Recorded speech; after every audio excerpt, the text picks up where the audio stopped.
This presentation is centered on integrating evaluation in ESD as a co-engaged evaluative learning process. Now, historically, evaluation and ESD have been sort of separate fields. One would teach an ESD program and then evaluate it. And then it became popular to evaluate as you went along. But now, increasingly, ESD itself is an evaluative learning process. And that is what we'll be exploring here, where evaluation in ESD teaching and learning covers what concerns are being evaluated, how is the evaluation work being done, who is involved in the evaluative learning together, and what value and change is being created through the learning process.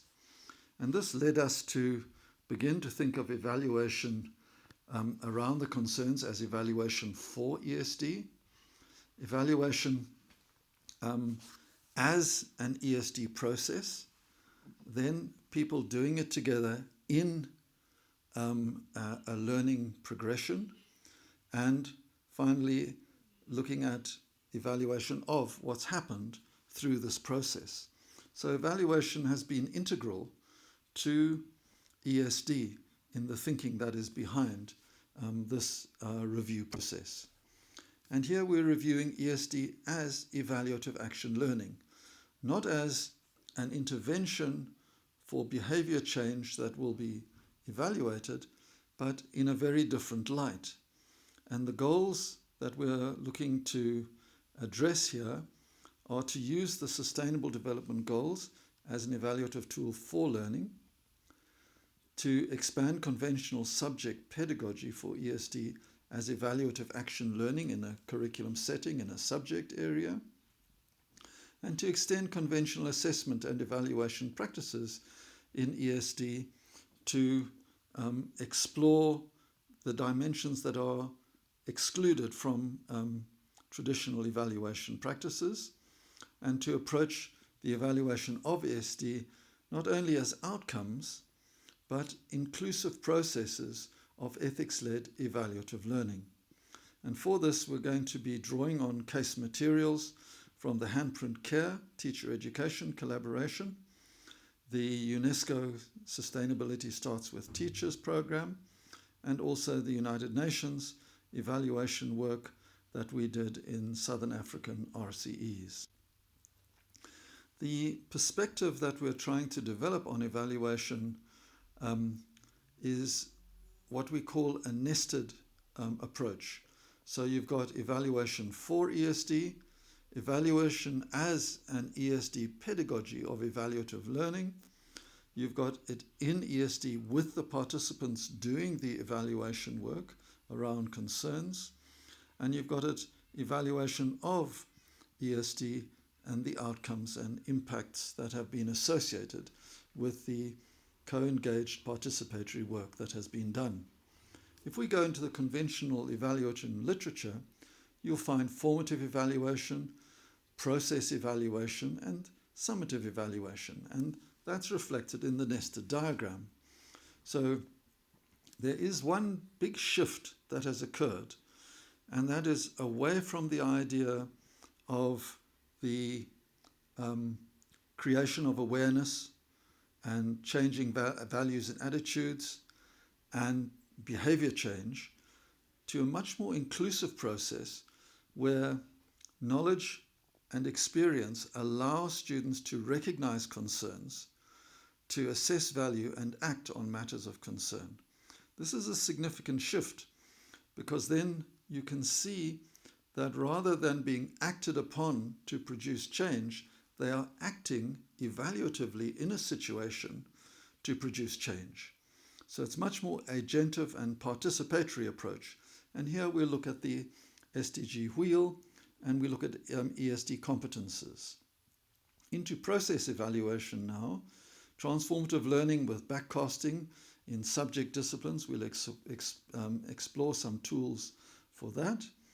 And also the 5 T's of action learning, the process of appreciative inquiry, and an expansion of Bloom's taxonomy to include a review of significant learning in teaching and learning situations. And all of these feed into the SDG indicators as useful evaluation tools in the process, the competencies that are achieved, the value creation, impact, and changing material practices. And so here what we've got is we've got a terrain, a changing terrain of evaluation and ESD, as ESD has become much more centered as an evaluative process. So we try to map this out in a metaphor of how are the SDGs and ESD evaluative. And the idea of a saucer with a cup or a mug became interesting. So if the saucer was the Sustainable Development Goals, then the Sustainable Development Goals provide us tools, evaluative tools for learning. And this learning will help us to recognize concerns, assess value, and act, as I described earlier. Then, out of this, you're able to get into the starting of ESD, and ESD then becomes an evaluative process, and we'll look at tools for that as well. And then evaluation in ESD, where participants are working together to do the evaluation work, and finally, evaluation of ESD. So we tried to then map this out as a landscape, and we're looking at it as a pedagogical landscape for ESD as processes of evaluative learning. So if we've got ESD as co-engaged monitoring, evaluation, reflection, and learning, we can see that when we're engaged in a subject discipline or we've got a topic, we're working together co-engaged. The students will often go and do some investigative work. They'll be able to monitor or inquire into a particular area. They'll deliberate and evaluate the situation that they're exploring. They'll reflect on this and they'll learn through this process to be able to be innovative and make changes.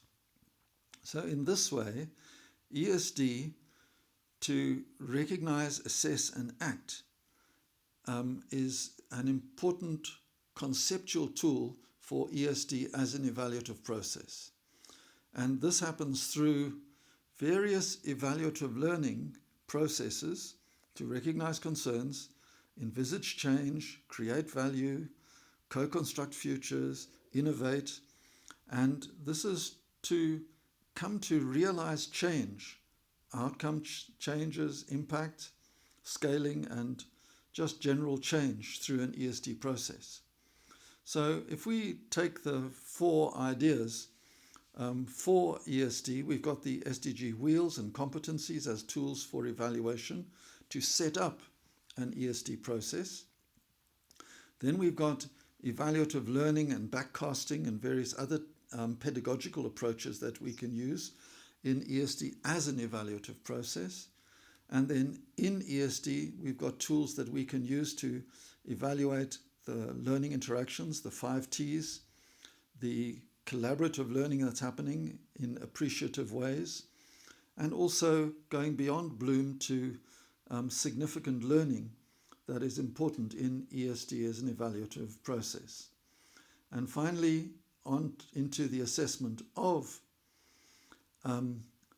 the learning, we're able to look at value creation, here borrowing from Etienne Wenger and his communities of practice, where he frames immediate value, potential value, applied value, realized value, and then changing values or reframing of value that occurs.